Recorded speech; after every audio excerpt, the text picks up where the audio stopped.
कुणी सांगितलं तुला हा आगाऊपणा करायला? हा, काय गरज होती मध्ये यायची?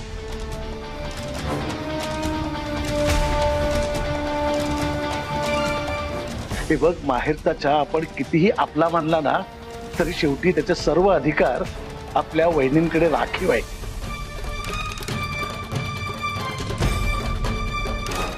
निदान मला तरी सांगायचं होतं.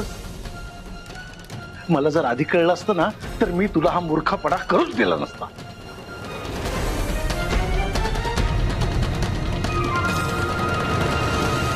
वहिनी, तुम्ही अजिबात टेन्शन घेऊ नका.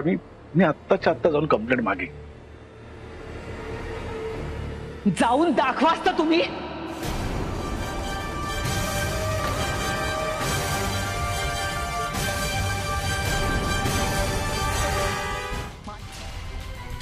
मी बघतेच मी आता तुम्ही पोलीस कंप्लेंट कशी मागे घेताय ती.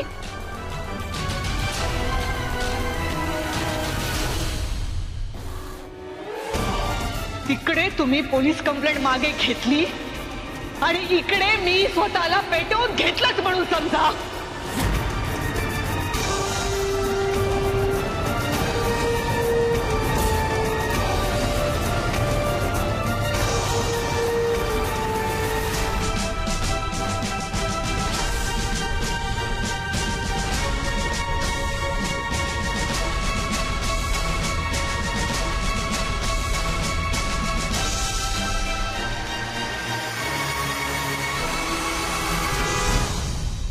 आकांक्षा,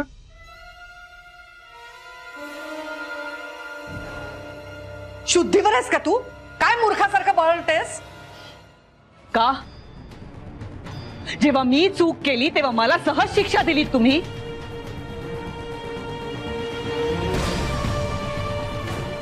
मग आता जेव्हा कावेरीची चूक आहे तेव्हा तिला शिक्षा देताना का कचरताय तुम्ही? कावेरी दोषी आहे असं अजून पूर्णपणे सिद्ध झालेलं नाही आकांक्षा. मग ती निर्दोष आहे हे सिद्ध करा ना.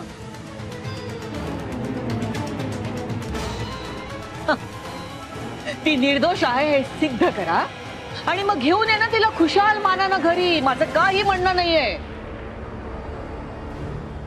पण जर ती दोषी असेल तर मग का कंप्लेंट मागे घ्यायची आपण? हो दे ना तिला शिक्षा.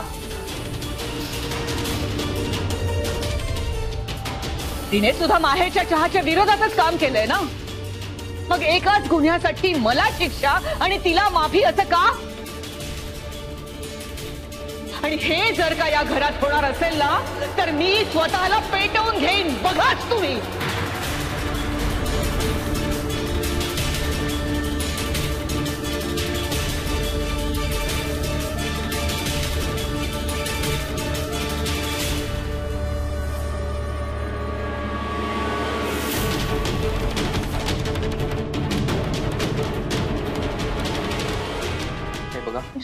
माझं आईशी बोलणं झालंय.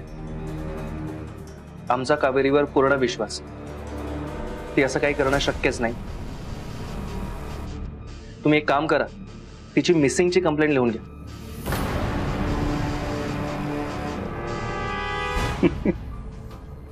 काय सर? मॅडम, आपले सिनियर असल्यासारखं एकदम फील आलं का नाही? एकदम आमचे सिनियर असल्यासारखे ऑर्डर देत आहे. आणि कोणाला देत आहे? चंद्रकांत तळपदेला. तळपदे, जिसके सामने अच्छे अच्छे गिर पड़े. पड़ी पदी. सर ऐका ना. सर हे बघा तुमचा काहीतरी गैरसमज होतोय. कावेरी अशी मुलगी नाहीये. ती अशी आहे की तशी आहे हे एकदा रिमांड मध्ये घेतलं ना तर लगेच कळेल. फक्त एकदा सापडू द्या. रिमांड मध्ये ती आपल्या गुन्ह्याचे पाडेच काय, अंकलिपी, बाराखडी अशी पोपटासारखी बोले.